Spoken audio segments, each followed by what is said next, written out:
नमस्कार, आपके अपने इस चैनल में मैं बृहत आपका स्वागत करता हूं। इस चैनल में हम व्यावहारिक वास्तुशास्त्र और ज्योतिष शास्त्र के गूढ़तम रहस्यों को आप तक सरलतम तरीकों से पहुंचाने की कोशिश कर रहे हैं, जिससे आप इन प्राचीनतम विद्याओं का लाभ अपने तथा अपने प्रियजनों के जीवन में प्राप्त कर सके तथा जीवन में आने वाले हर तरह की अड़चनों की अच्छी तरह से समाधान करके शारीरिक, आर्थिक, मानसिक तथा आध्यात्मिक सुखों को प्राप्त कर सकें। बस यही इस चैनल का उद्देश्य है। आप इस चैनल को सब्सक्राइब करें और कम से कम 5 लोगों तक शेयर करें ताकि हमारा ये प्रयास सुदूरगामी एवं सफल हो। तो आइए शुरू करते हैं। आज हम दक्षिण दिशा और उससे संबंधित लाभ और हानियों के बारे में चर्चा करेंगे। दक्षिण दिशा को वास्तुशास्त्र में बहुत ही खराब माना गया है और भगवान यम का दिशा माना गया है, जो कि मृत्यु का देवता कहे जाते हैं। इसलिए सारे मृतक कर्म, पितृकर्म, पिंडदान आदि दक्षिण दिशा की ओर मुख करके किया जाता है। दक्षिण दिशा में 2 कोण है, एक पूरब की तरफ और दूसरा पश्चिम की तरफ। पूरब की तरफ स्थित पूर्व दक्षिण कोण को आग्नेय कहा जाता है और इस कोण का स्वामी मंगल है, जो कि सभी प्रकार के अमंगलकारी तत्वों पर आधिपत्य रखते हैं, जैसे रक्त विषाक्तता, आगजनी, दुर्घटना, ऋण, राजकोप, वैवाहिक विलंब, राजकोप यानी विजिलेंस या पुलिस या इनकम टैक्स की रेड आदि। दक्षिण दिशा में जो पश्चिम में स्थित कोण है उसे नैऋत्य कोण कहा जाता है। इस कोण का स्वामी राहु है।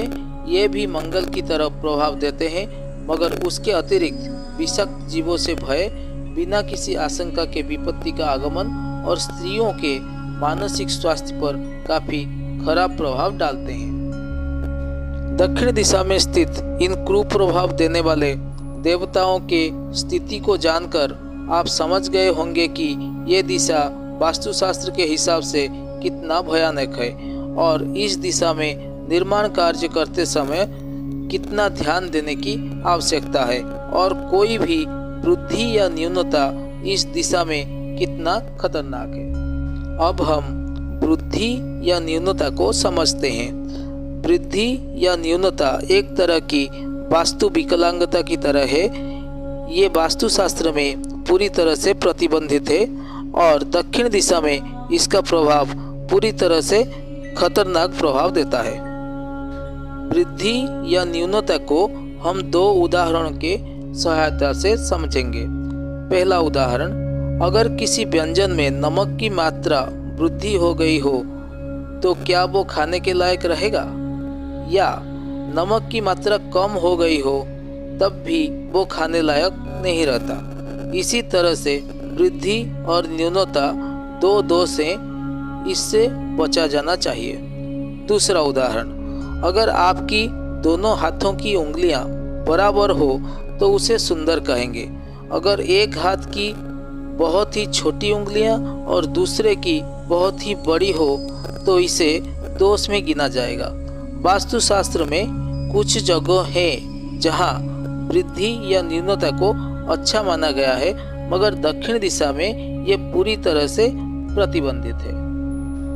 आग्नेय कोण या दक्षिण पूर्व में सिर्फ रसोई के अलावा और कुछ भी न बनाए, मगर रसोई और उससे संबंधित उपकरणों जैसे फ्रिज, ओवन, ग्राइंडर, जो कि रसोई में उपयोग में लाए जाते हैं, और रसोई का स्टोर भी इस कोण में रखा जा सकता है।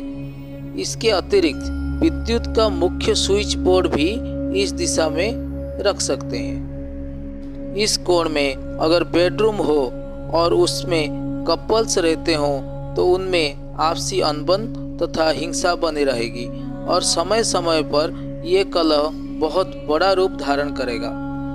अगर सिंगल लोग इस कोण पर निवास करते हों तो वो काफ़ी तनाव में रहेंगे और हमेशा छोटी छोटी बातों पर गुस्सा करते रहेंगे।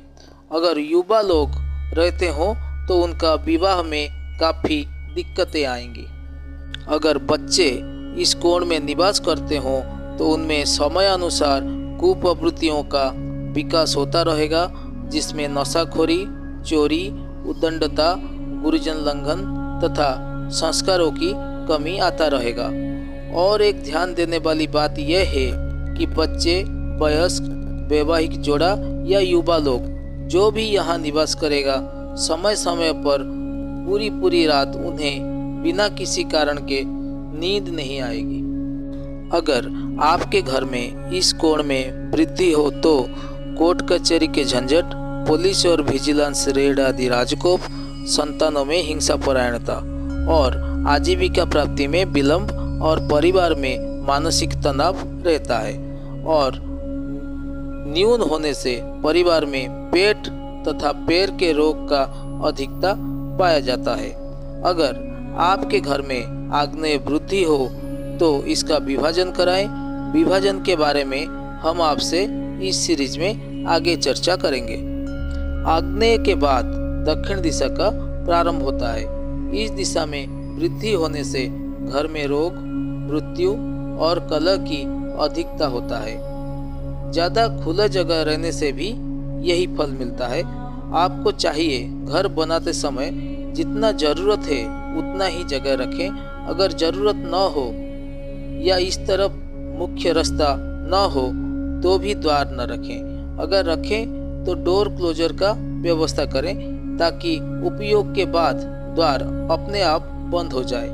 द्वार रखते समय ध्यान दें कि इस दिशा की लंबाई को पूरा नाप के आधा कराएं। इसके उपरांत पश्चिम दिशा से आधा हिस्सा छोड़ के ठीक उसके बाद द्वार बनाएं, अन्यथा नहीं बनाएं। नहीं तो कोई ना कोई शारीरिक और सामाजिक समस्या आपका पीछा नहीं छोड़ेगा। रोग और मृत्यु का प्रादुर्भाव लगा रहेगा। अगर आपके घर के पास दक्षिण दिशा में बगल में कोई जमीन भले ही मुफ्त में मिल रही हो तो उसे नहीं खरीदें, नहीं तो आपको उस जगह को लेकर काफ़ी दिक्कतों का सामना करना पड़ेगा। अगर बहुत ही ज़रूरत है तो उस जगह को विभाजित करके खरीद सकते हैं। विभाजन की प्रक्रिया के बारे में हम बाद में बात करेंगे। इस दिशा में बेडरूम बनाया जा सकता है और इसमें सभी लोग रह सकते हैं, मगर ध्यान रहे आग्नेय में रसोई हो तभी बनाएं, अन्यथा नहीं बनाएं। अब चलते हैं नैऋत्य कोण की ओर। इस कोण का स्वामी राहु है। इस कोण में सीढ़ी के अलावा कुछ भी ना बनाए, मगर भारी चीज़ें रखने के लिए भी ये उपयुक्त जगह है।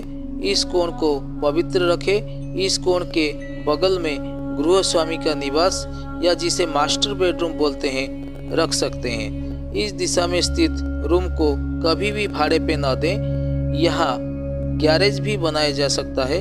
इस दिशा में वृद्धि होने पर विषाक्त जंतुओं से खतरा, ब्लड पॉइजनिंग आदि रोग होते हैं। जलाशय, वाटर टैंक या ट्यूबवेल आदि होने पर स्त्रियों के मानसिक अवस्था ठीक नहीं रहता और वो काफ़ी कष्टों का अनुभव करते हैं। अगर इन सब चीज़ें यहाँ हो तो उन्हें उखाड़ देना चाहिए। अब हम दक्षिण दिशा से जुड़ी कुछ बहुत ज़रूरी बातों को जानेंगे। दक्षिण दिशा में बेकार खाली जगह कभी नहीं छोड़ना चाहिए। इस तरफ सभी जल स्रोतों जैसे कुआं, तालाब, ट्यूबवेल, वाटर टैंक आदि वर्जित है। अगर इस तरफ खाली जगह है और घर बन गया है तो उसे विभाजन कराना चाहिए। अगर आपके घर से दक्षिण दिशा की ओर जमीन का लेवल धीरे धीरे डाउन होता है तो दक्षिण दिशा में विभाजन जरूरी हो जाता है। इस दिशा में दीवारें ऊंची होनी चाहिए।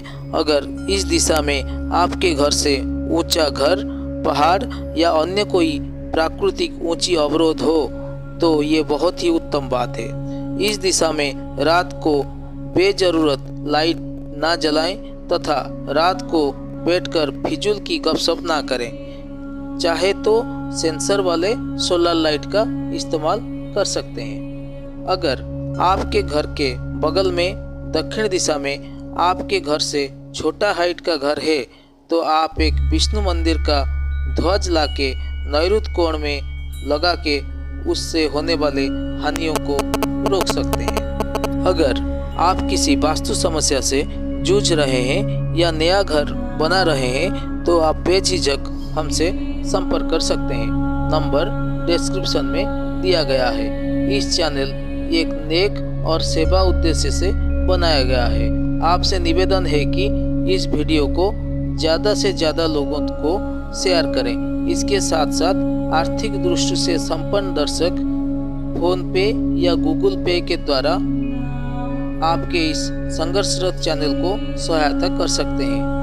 धन्यवाद। सप्रेम नमस्कार एवं हरिस्मरण।